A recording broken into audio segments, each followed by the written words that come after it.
জি 24 ঘন্টায় বাংলা এট 5 নিয়ে আমি সব্যসাচী আপনাদের সঙ্গে।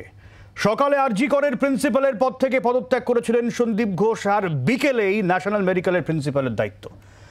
সন্দীপ ঘোষ এই ব্যক্তিত্বটি এমনই যে ন্যাশনাল মেডিকেলের ছাত্রছাত্রীরাও তাকে প্রিন্সিপাল হিসেবে মেনে নিতে পারেনি। প্রিন্সিপালের ঘরে তালা লাগিয়ে বিক্ষোভ শুরু হয়েছিল সেখানে। আর আজ হাইকোর্টে প্রধান বিচারপতি একেবারে ছুটিতে পাঠিয়ে দিলেন তাকে। কি করে পদত্যাগের পরেই এভাবে নিয়োগ, তা নিয়ে প্রশ্ন তোলে আদালতও। কতটা প্রভাবশালী সন্দীপ ঘোষ যে মাত্র 4 ঘন্টার মধ্যে তাকে অন্য কলেজের প্রিন্সিপাল বানিয়ে দেওয়া হলো। গতকাল সাংবাদিকদের মুখোমুখি হয়ে বারবার নির্যাতিতার নাম নিয়ে মন্তব্য রেখেছেন সন্দীপ। চিকিৎসকদের আন্দোলনকে বলেছেন উদ্দেশ্য প্রণোদিত। হাসপাতালে ঘুঘুর বাসার কথা নিজেই বলেছেন, অথচ তার বিরুদ্ধে আগেও বারবার উঠেছে দুর্নীতির অভিযোগ। সন্দীপ ঘোষের বিরুদ্ধে টেন্ডার সংক্রান্ত দুর্নীতির অভিযোগ তুলেছেন আরজি কর হাসপাতাল প্রাক্তন ডেপুটি সুপার আখতার আলী। টাকা দিয়ে বদলির অভিযোগ তোলা হয়েছিল।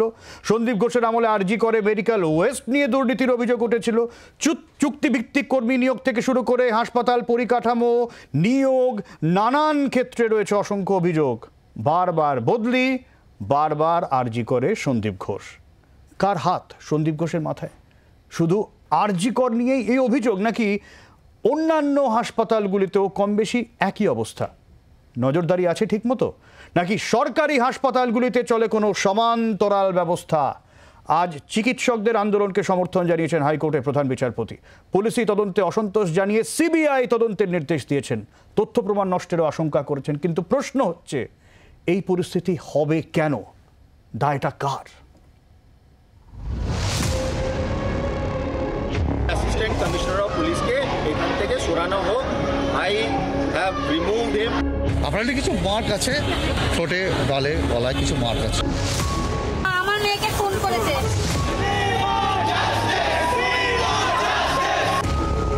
চশমাটা ভেঙে গেছে, গায়ে কোনো চিয়েই ছিল না, কাপড় পরা ছিল না।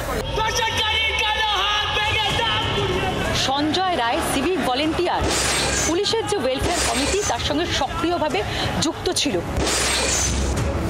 এই মুহূর্তে সঞ্জয় রায়ের বাড়িতে আমরা এসেছি। সামনে যে ঘর, এটাই হচ্ছে সঞ্জয়ের ঘর। ধৃত সঞ্জয়ের শ্বশুর বাড়িতে জি 24 ঘন্টা এক্সক্লুসিভ। একটা বিয়ে লুকিয়ে আরো একটি বিয়ে। এটা খুব নক্করজনক ঘটনা। যেই জড়িত থাক তাকে ইমিডিয়েট শাস্তি দিতে হবে। ফাস্ট ট্র্যাক কোর্টে আমরা ফাঁসির দাবি জানাবো।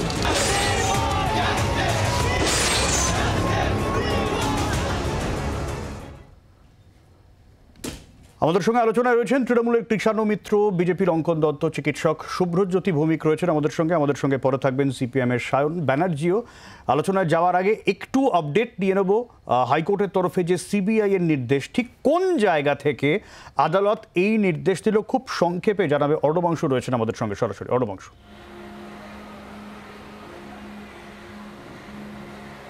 দেখো, সেটা হচ্ছে সিবিআই তদন্তের নির্দেশ দিয়েছে আদালত। আদালত মনে করছে যে এই 5 দিনে তদন্তে অগ্রগতি নেই, কারণ আজকে যখন মামলা চলছে সেই সময়তে দেখা যাচ্ছে প্রিন্সিপালের বয়ান রেকর্ড করছে এসআইটি বা টিম। কেন খতিয়ে দেখা হলো না? একজন ব্যক্তি পদত্যাগ করছেন, তার কারণ না খতিয়ে দেখে তার পরিবর্তে তাকে রিওয়ার্ড দেওয়া হচ্ছে উন্নত পোস্টিং দিয়ে। এটা খুবই সন্দেহজনক। আর দ্বিতীয়ত আদালত মনে করছে যে প্রিন্সিপালের ভূমিকা, যে একজন কোনো ব্যক্তির দেহ উদ্ধার হয়েছে লাইন পার থেকে বা কোনো রাস্তার ধার থেকে, এমনটা নয়।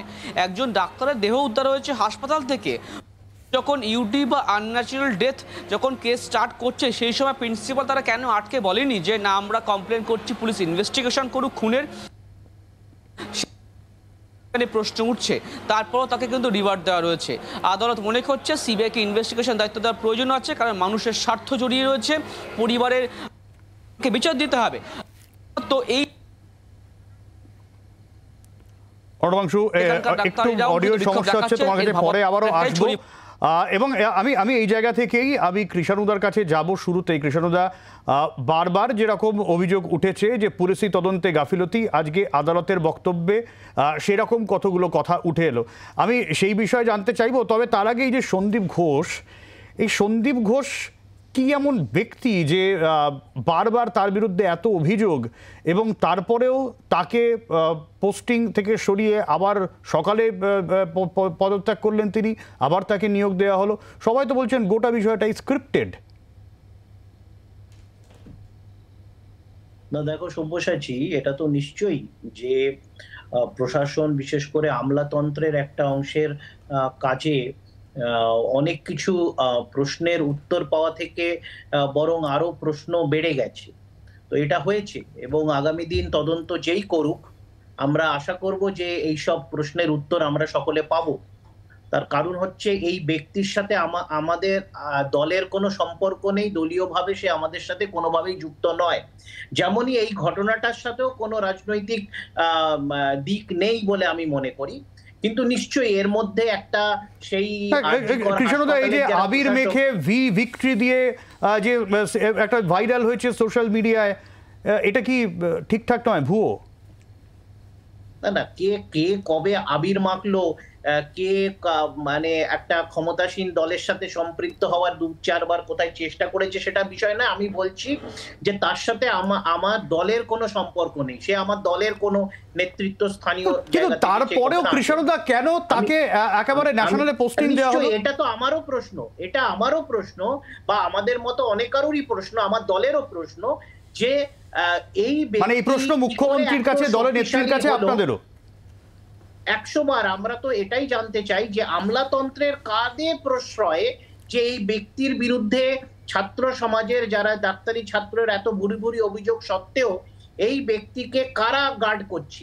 এবং কালকে যেটা মুখ্যমন্ত্রী বলেছেন যে পুলিশি তদন্ত থেকে এই বিষয়ে যে আমাদের তো কিছু নেই, আজকে এটা কলকাতা পুলিশ করুক, অন্য কোনো পুলিশ করুক, কেন্দ্রীয় সংস্থা করুক, সিবিআই করুক, যেই করুক, আমাদের এটাতে লোকাবার কিছু নেই, এটাতে পাওয়ার বার আলাদা করে কিছু নেই। কিন্তু আমরাও জানতে চাই যে এই ঘটনাগুলো একের পর এক যেভাবে হলো, যেভাবে যেই পরিস্থিতির সম্মুখীন হয়ে যে একটা জঘন্য ঘটনা সংগঠিত করা হলো, এবং তারপর ধাপে ধাপে যে জিনিসটা দেখছি, এই সব জিনিসের মধ্যে আমাদের মনেও প্রশ্ন। এবং এটা তো সন্দেহ নেই যে একটা হসপিটাল, যে মেডিকেল কলেজ কর্তৃপক্ষের তরফ থেকে গাফিলতি এবং তদন্তেও কোথাও কোথাও একটা বড় প্রশ্নের যেখানে আমরা উত্তর খুঁজে পাচ্ছি না।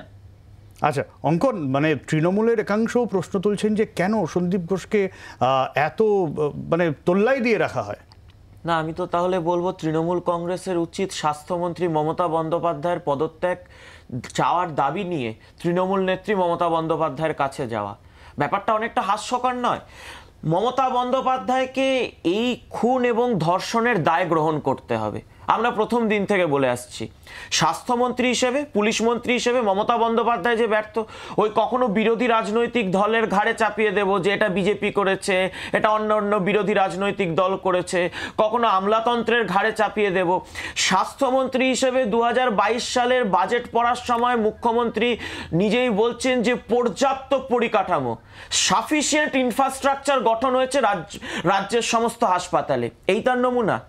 একটা সেমিনার হলে কোনো সিসি ক্যামেরা নেই, আপনার কোনো অনকল রুম নেই যেখানে চিকিৎসকরা, অন ডিউটির চিকিৎসকরা একটা মানে রেস্ট নিতে পারবে। তাও কোথায়? আরজি করের মতো হাসপাতালে, ওই কোনো মফস্বলের হাসপাতাল নয়। তারপরে পরিকাঠামোর অভাব রয়েছে। 3 মাস আগেও ওখানে কিছু সমাজ বিরোধীরা গিয়ে ওই সেমিনার হলেই দাপাদাপি করেছিল, লোকাল থানায় জিডি হয়েছিল, তারপরেও কেন প্রশাসনিক পদক্ষেপ গ্রহণ করা হয়নি? আচ্ছা, তাহলে এই জায়গা থেকে তো একটা ক্রিমিনাল নেগলিজেন্স রয়েছে। আমি এই জায়গা থেকে একটু ডক্টর ভৌমিকের কাছে যাবো। ডক্টর ভৌমিক, এইরকম কি বিষয় আপনার জানা আছে যে সরাসরি রাজনৈতিক হস্তক্ষেপ থাকে কোনো সুপার নিয়োগে বা এই ধরনের কোনো নিয়োগে? আমি এক লাইন বলে দিচ্ছি, জাস্ট এক লাইন। শান্তনু সেন যখন সরে গেছিলেন রোগী কল্যাণ সমিতির থেকে এবং এনার প্রত্যাবর্তন ঘটেছিল, শান্তনু সেন বলেছিলেন এনার ওপর কোনো একটা বড় হাত রয়েছে। শান্তনু সেনকে জিজ্ঞাসা করা হোক। ডক্টর ভৌমিক, দেখুন, এইটা যেটা আজকে ডক্টর সন্দীপ ঘোষকে নিয়ে প্রশ্ন উঠছে, সেটা ডাক্তার হিসেবে আমাদেরও মাথায় প্রশ্ন আছে যে কেন ওনার প্রতি যখন এত লোকজন চাইছেন না এবং আরজি করের মেডিকেল কলেজের ছাত্রছাত্রীরা চাইছেন না যে উনি ওই পদে থাকুন, তো ওনার যখন রেজিগনেশন নিজের ইচ্ছে দিয়েছেন, তখন কেন ওনাকে আবার রিইনস্টেট করা হলো স্বাস্থ্য দপ্তর, কেন ওনাকে রিইনস্টেট করলেন ন্যাশনাল মেডিকেল কলেজে? আমরা যা দেখে থাকি যে অনেক সময় যখন ট্রান্সফার হয়, স্বাস্থ্য দপ্তর যখন ট্রান্সফার করে, তো কলকাতার বাইরে কোনো প্রচুর মেডিকেল কলেজ এখন তৈরি হয়েছে এবং সেখানে মেডিকেল কলেজে ওই ডাক্তারবাবুকে পাঠিয়ে দেওয়া হয়। তখন সেই ক্ষেত্রে আবার কলকাতার বুকেই আবার ন্যাশনাল মেডিকেল কলেজে কেন ওনাকে আনা হয়েছে?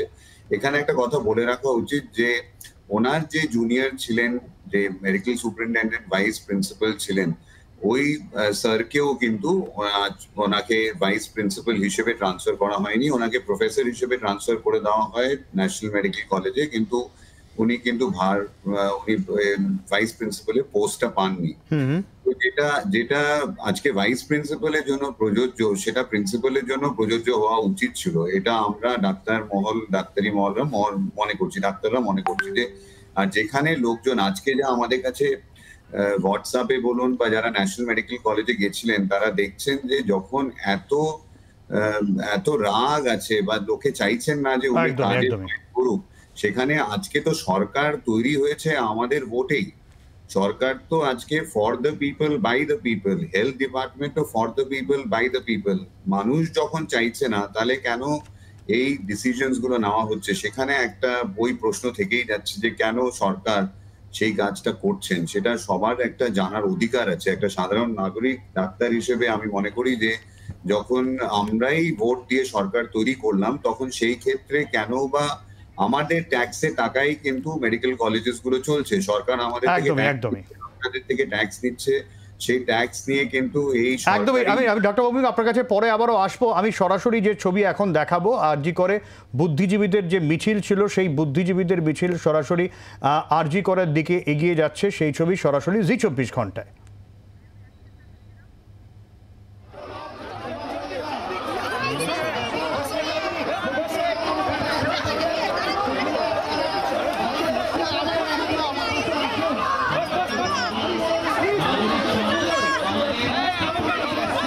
অপর্ণা সেন সহ অন্যান্যরা রয়েছেন।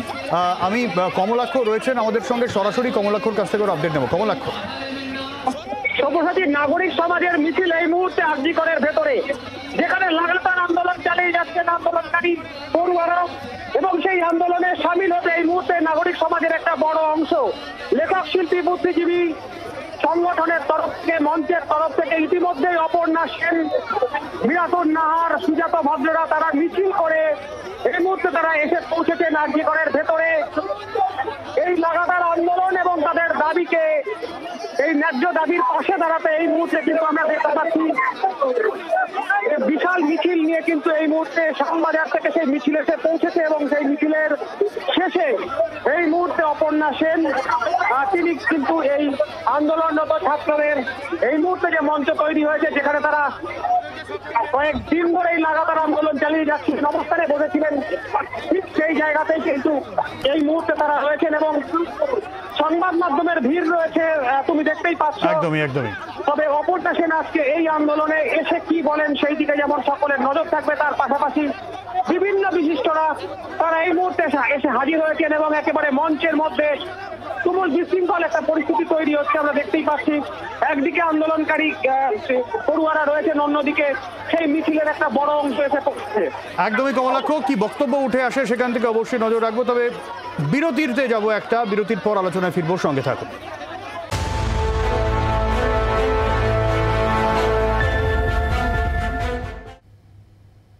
আমি সায়নের কাছে আসবো, তবে তার আগে তন্ময় ভট্টাচার্যের কি বক্তব্য এই গোটা বিষয়টা নিয়ে একটু শোনাবো আপনাদের।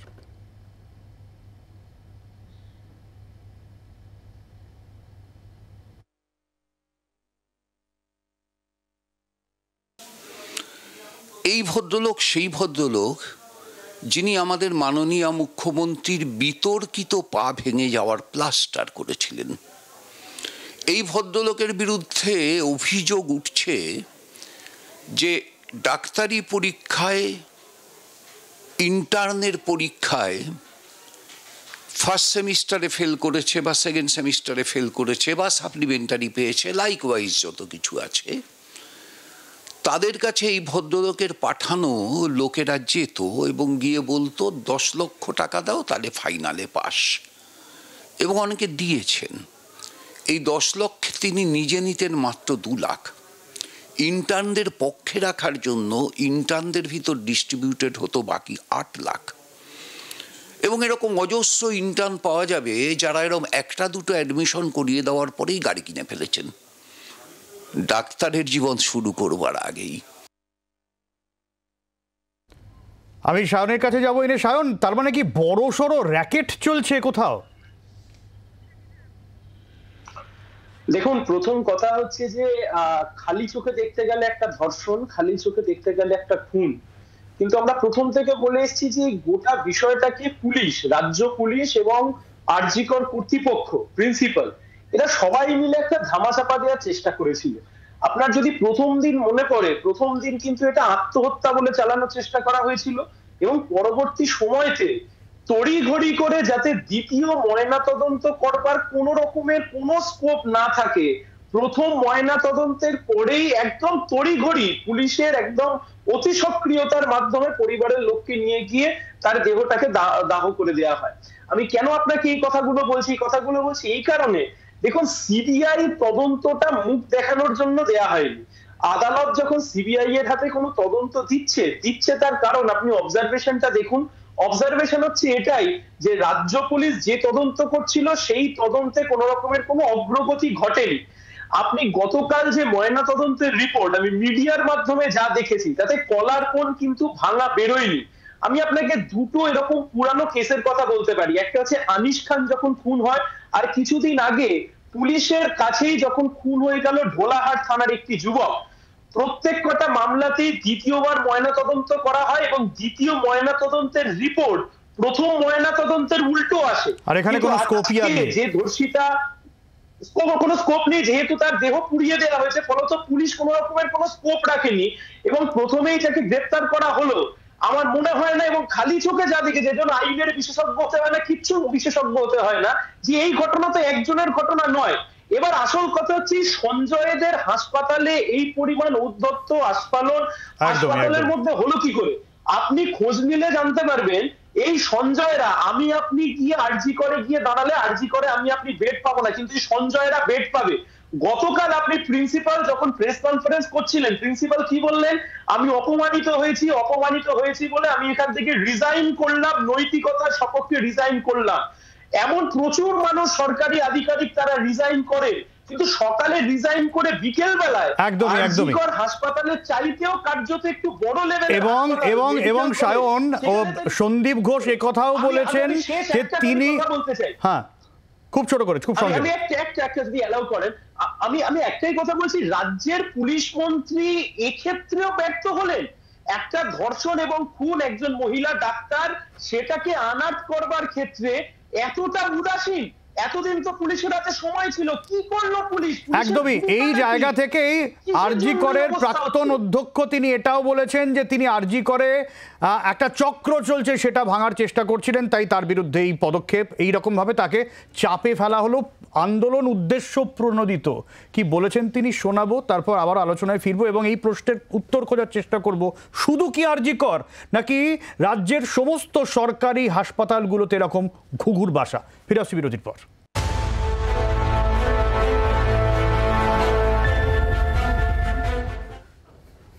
সরাসরি নজর রাখবো আরজি করে, বক্তব্য রাখছেন অপর্ণা সেন।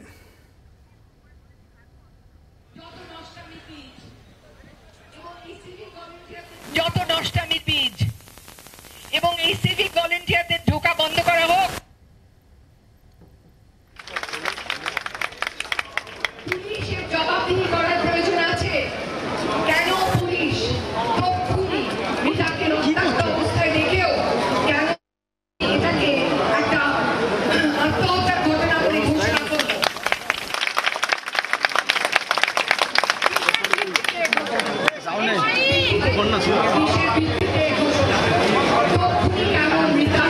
পরিবারে ফোন করে জানানো হলো যে সে আত্মহত্যা করেছে, কার নির্দেশে?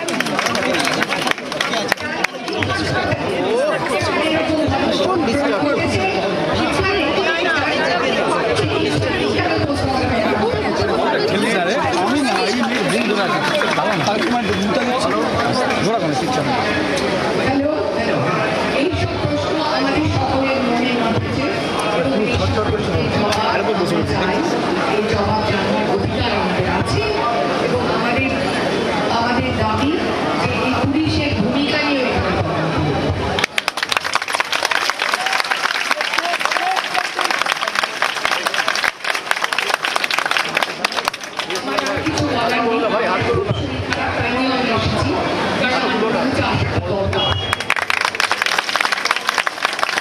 আমি শুধু ছাত্রদের বলতে পারি, তোমাদের কন্ট্রিবিউশন।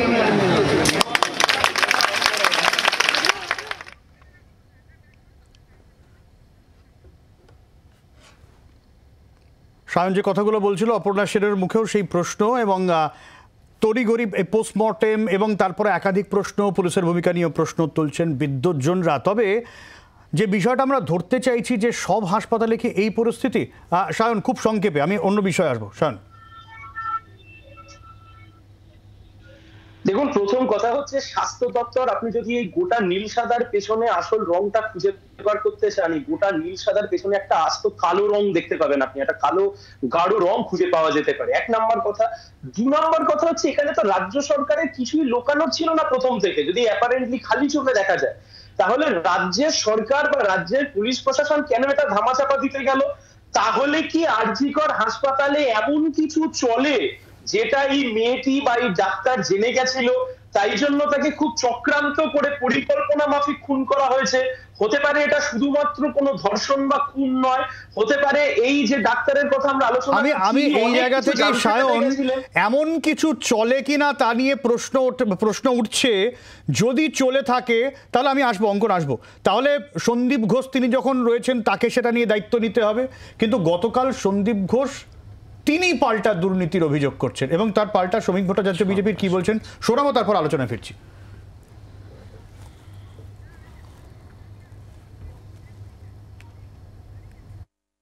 আমি প্রত্যেক দিন ছাত্রদের সঙ্গে সকালে, বিকালে, দুপুরে 3 বার ডেকে কথা বলি। প্রথম দফায় ওরা আমাকে 10 দফা দাবি নিয়ে আসে, আমি 10 দফা দাবি মেনে নিয়েছি। এটা শুক্রবারের ঘটনা। শনিবারে ওরা আমার কাছে আবার 10 দফা দাবি নিয়ে আসে, আমি সেই দাবিও মেনে নিই এবং আমি স্বাস্থ্য ভবনকে এটাও রিকোয়েস্ট করি যে সিকিউরিটি ফ্যালাসি তো আছেই, তাহলে সিকিউরিটি এজেন্সিকেই চেঞ্জ করে দাও। কারণ এই ইআরএস এর যে টিম, এরা দুর্দণ্ড প্রতাপশালী। এরা গত 25-30 বছর ধরে একভাবে এই একটা রাজত্ব কায়েম করে বসে আছে ওয়েস্ট বেঙ্গলের সর্বত্র।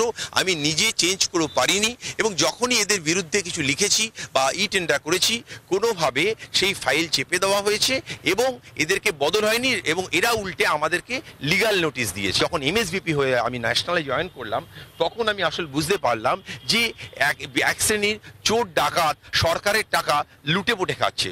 আর দেখুন, চোর ডাকাতের কোনো রং হয় না, তারা সব সময় দেখবেন বিভিন্ন রঙের, লাল, হলুদ, গেরুয়া, বিভিন্ন রঙে মিশে থাকে। তো এই চোর ডাকাতের সঙ্গে কিন্তু বিভিন্ন, আপনি ঠিকই বলেছেন, বিভিন্ন নেতারা জড়িত থাকে এবং এরা আরজি করেও একইভাবে একটা রাজত্ব কায়েম করে রেখেছিল গত 10-12 বছর ধরে।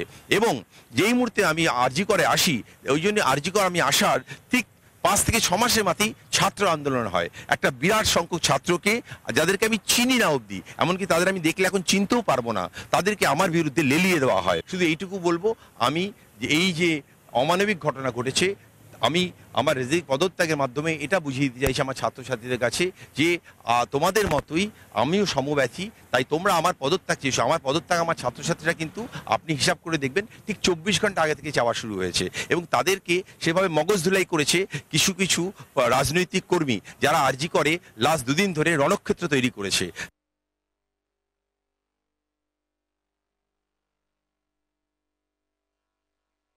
সন্দীপ ঘোষ পদত্যাগ করেছিলেন। পদত্যাগ করার সময় তিনি বলেছিলেন যে ঘুঘুর বাসা আছে, আমি ভাঙার চেষ্টা করেছিলাম, কিন্তু আমার বিরুদ্ধে বহু লোক অভিযোগ করেছে। এখন প্রশ্ন হলো, যে সন্দীপ ঘোষের বিরুদ্ধে এত অভিযোগ, ডাক্তাররা ঐক্যবদ্ধভাবে, ছাত্ররা ঐক্যবদ্ধভাবে তার বিরুদ্ধে অভিযোগ করছিলেন, কোনো এক অজ্ঞাত কারণে এবং অদৃশ্য অঙ্গুলি হেলনে মাত্র 4 ঘন্টার মধ্যে সেই সন্দীপ ঘোষ আবার তিনি একটা পোস্টিং পেয়ে গেলেন। তাহলে কোনটাকে কভার আপ করার চেষ্টা করা হচ্ছে? তাহলে তিনি এমন কিছু জানতেন যেটার জন্য সরকার তাকে করতে বাধ্য হলো? যখন একজন দায়িত্বশীল সরকারি আধিকারিক, একজন চিকিৎসক বলছেন ঘুঘুর বাসা, এই অভিযোগ তিনি যখন করছেন সরকারের বিরুদ্ধে, তাহলে সেই ঘুঘুর বাসাটা কি? একজন নাগরিক হিসেবে, একজন চিকিৎসক হিসেবে তারও তো প্রাথমিক দায়িত্ব সেটা মানুষের সামনে বলা। সেটা তিনি বলুন যে কোন ঘুঘুর বাসা ওখানে আছে যেটা উনি ভাঙার চেষ্টা করেছিলেন, বাধা পেয়েছিলেন। কারা রয়েছে কৃষাণুদা তাহলে ঘুঘুর বাসা? এই ঘুঘুর বাসা শুধু আরজি করে নাকি গোটা রাজ্যের সরকারি হাসপাতালগুলোতে ছড়িয়ে ছিটিয়ে আছে? আর ছাত্রদের এই আন্দোলন, চিকিৎসকদেরকে এই আন্দোলন তো উদ্দেশ্য প্রণোদিত, রাজনৈতিক নেতাদের মদতপুষ্ট বলে দিলেন সরাসরি সন্দীপ ঘোষ। না দেখো, ডাক্তাররাও অন্যান্য শ্রমজীবী মানুষের মতো তারাও তো নিজেদের পেশাগত ব্যস্ততার মধ্যেই তারা থাকেন, তারাও তো রুজির লড়াইতেই নিয়োজিত। তাদের তো আর দায় পড়েনি যে তারা সবকিছু ছেড়ে দিয়ে রাস্তাতে বিক্ষোভ দেখাতে নামবেন। তো তাদের প্রতি আমাদের সম্পূর্ণভাবে সহানুভূতি আছে এবং তাদের দাবি দেওয়ার সাথে আমাদের দলেও আমরা কোনো ব্যতিক্রম নয়। আমরাও এই প্রশ্নগুলোর উত্তর আমরাও চাই।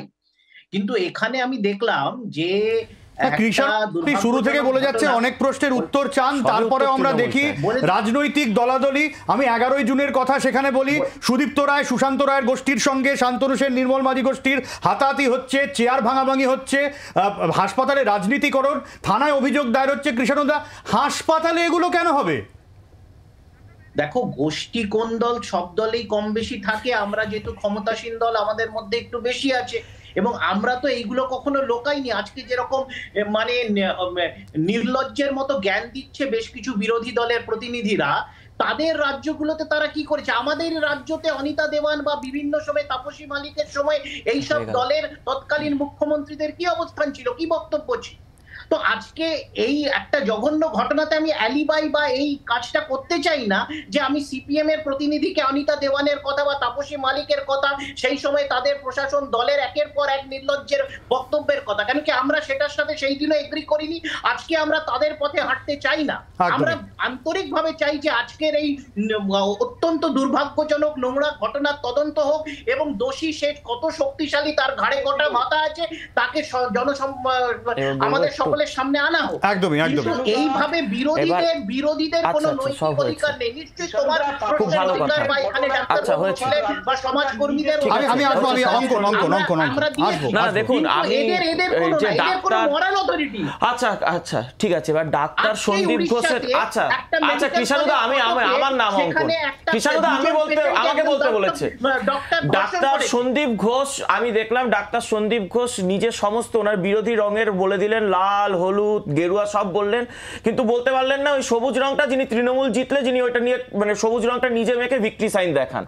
এখন ঘটনা হচ্ছে উনি বারংবার করে, মুখ্যমন্ত্রীর যদি ন্যূনতম সদিচ্ছা থাকতো এই কেসটা সলভ করার অ্যাজ এ পুলিশ মন্ত্রী হিসেবে, উনি গতবার প্রেস কনফারেন্স করে এই ধর্ষিতা খুন হয়ে যাওয়া মেয়েটির নাম, একজন চিকিৎসক যাকে তার যিনি প্রিন্সিপাল ছিলেন সেই অবস্থায় মারা যেতে হলো ধর্ষিতা হয়ে, তার নাম 9 বার উনি এনেছেন। এটা ভারতীয় ন্যায় সংহিতার 72 নম্বর ধারা বিরোধী, ওনার জেল হওয়া উচিত 2 বছরের। সেই ক্রিমিনাল অ্যাক্টিভিটি এটা, তার বিরুদ্ধে এখন অবধি পুলিশ মন্ত্রী হিসেবে রাজ্যের পুলিশের পক্ষ থেকে বিনীত গোয়েল একটা মামলা রুজু করেনি। এই যে আজকে উনি এত বড় বড় সন্দীপ ঘোষ কথা বলছেন, আমি জানি দুর্নীতি এই সেই, ওনার বিরুদ্ধে 2023-এ মামলা হয়েছে হাইকোর্টে। উনি কেন তখন মামলায় রিপ্লাই করেননি যে হ্যাঁ আমার এখানে দুর্নীতি হচ্ছে, সবকিছু হচ্ছে? দুর্নীতি জানতেন। প্রশ্নটা হচ্ছে এই দুর্নীতির কতটা ভাগ উনি স্বাস্থ্যমন্ত্রী, স্বাস্থ্য সচিবকে পাঠাতেন? এই জবাবটা থেকে আজকে স্বাস্থ্য সচিব, স্বাস্থ্যমন্ত্রী, মুখ্যমন্ত্রী, পুলিশ মন্ত্রী সরে গেলে হবে না। আমরা দেখেছি নবজোয়ারের সময় 2000 পুলিশ কোচবিহারের রাস্তায় ডেপুট হতে পারে। তাহলে এখানকার চিকিৎসক আর চিকিৎসাধীন রোগীর নিরাপত্তার জন্য কলকাতা পুলিশ অঙ্কন, আমার সময় একদমই শেষ। আমাদের সঙ্গে ডক্টর শিবব্রত বন্দ্যোপাধ্যায় রয়েছেন। আমি ডক্টর বন্দ্যোপাধ্যায় এবং ডক্টর ভৌমিকের কাছে একটা বিরতির পর ফিরে এসে যে প্রশ্ন রাখবো তা হলো, চিকিৎসক হিসেবে আপনার কি মনে হয়েছে যে এই সমস্ত সরকারি হাসপাতালগুলো বাস্তবে কি একটা ঘুঘুর বাসা এবং তার মধ্যে রাজনৈতিক প্রভাব অনেকটাই বেশি হয়ে যাচ্ছে এবং তার জন্য অসন্তোষ সর্বক্ষেত্রে? বিরতির পর ফিরছি।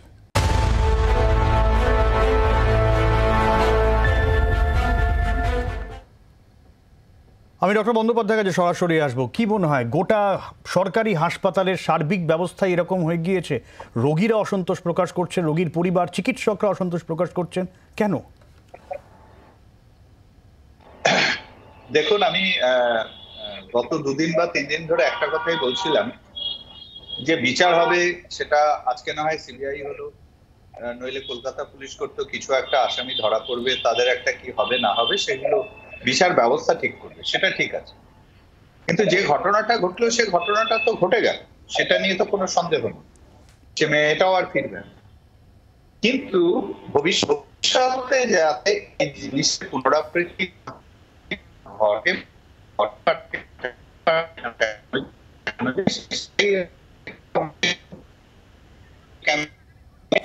না ডক্টর বন্দ্যোপাধ্যায়, আমি আবারও আপনার সাথে যোগাযোগ করার চেষ্টা করছি, নেটওয়ার্কে একটু সমস্যা হচ্ছে। ডক্টর ভৌমিক, দেখুন, এটা বলবো যে এই সরকার অনেক হাসপাতাল তৈরি করেছেন, প্রচুর মাল্টি স্পেশালিটি হসপিটাল হয়েছে, কিন্তু তাতে কি সঠিক ডাক্তার বা নার্স আছে সেটা হচ্ছে প্রশ্ন, সেটা একটা বড় প্রশ্ন। দ্বিতীয় কথা হচ্ছে যে এই যে আমাদের ছোট বোন আরজি করে, যে ছোট বোনের যে যাকে অন ডিউটি মারা হলো, আমার মনে হয় না যে ভারতবর্ষের কোথাও এই রকম আমরা উদাহরণ দেখতে পাচ্ছি। তো যদি আমরা সেটাকে একটা ইন্ডেক্স হিসেবে ধরি, সেই হিসেবে তো আমি বলবো যে আজকে নিরাপত্তা কিচ্ছু নেই, হেলথ কেয়ার ওয়ার্কার্স এর কোনো নিরাপত্তা নেই।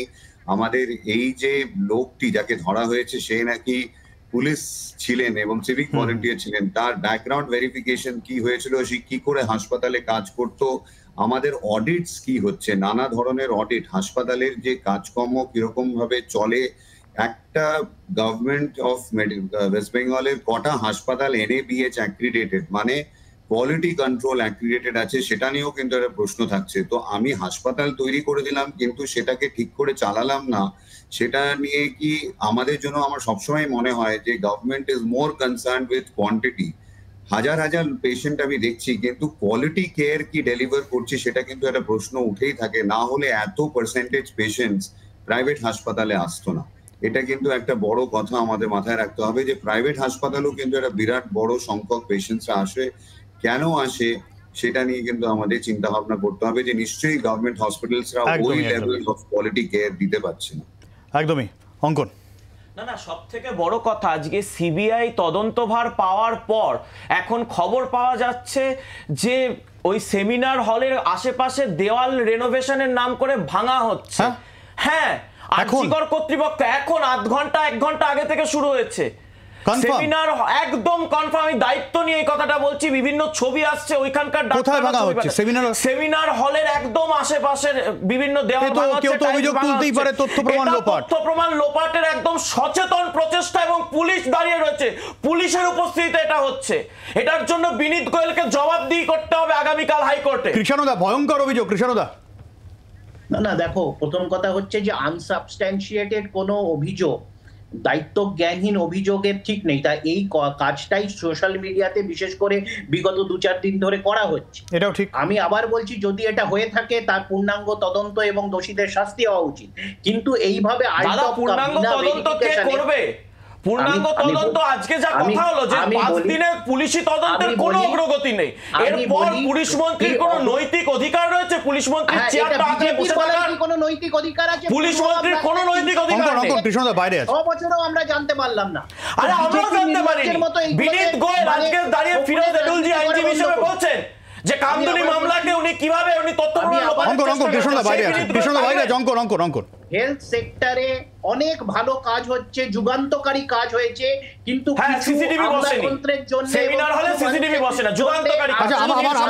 আমার সময় একদমই শেষ, সময় একদমই প্রায় শেষ। আমাদের এই খারাপ আলোচনার মধ্যে থাকতে একদমই সময় শেষ, একদমই সময় শেষ। না, একদমই সময় শেষ। আমি ডক্টর বন্দ্যোপাধ্যায়কে দিয়ে শেষ করবো। সিংহভাগ মানুষ।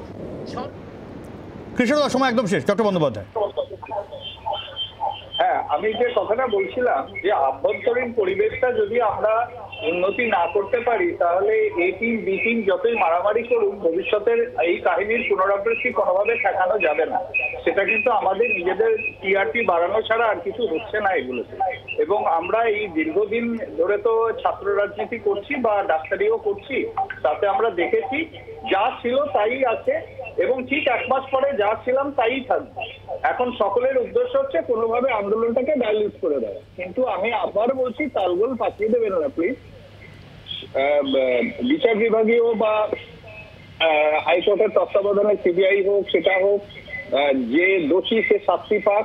কিন্তু একটা কথা মনে রাখতে হবে, ভবিষ্যতে এই ধরনের নারকীয় ঘটনার পুনরাবৃত্তি ঠেকাতে হলে কলেজগুলির অবশ্যই আভ্যন্তরীণ রাজনৈতিক পরিস্থিতিকে ঠিক করতে হবে। সেটা সিপিএম, বিজেপি, তৃণমূল, কংগ্রেস প্রত্যেকের দায়িত্ব আছে।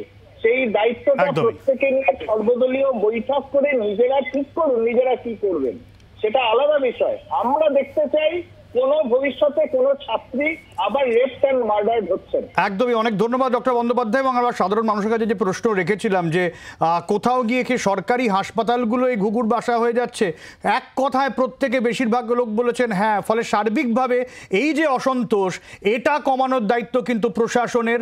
আর এই রকম যদি কোনো ঘটনা ঘটে থাকে, সেই সমস্ত ঘটনার সঠিক তদন্তের দায়ও কিন্তু প্রশাসনের ওপরেই বর্তায়। এবং অবশ্যই যারা এখনো পর্যন্ত চিকিৎসা পাচ্ছেন না, তাদের চিকিৎসা দ্রুত দেওয়া, সেটাও কিন্তু ডাক্তারদেরই দায়। আশা করব সমস্যা মিটবে খুব তাড়াতাড়ি, বিচার পাবেন ওই নির্যাতিতা। এখানে শেষ করছি, সঙ্গে থাকুন জি 24 ঘন্টা।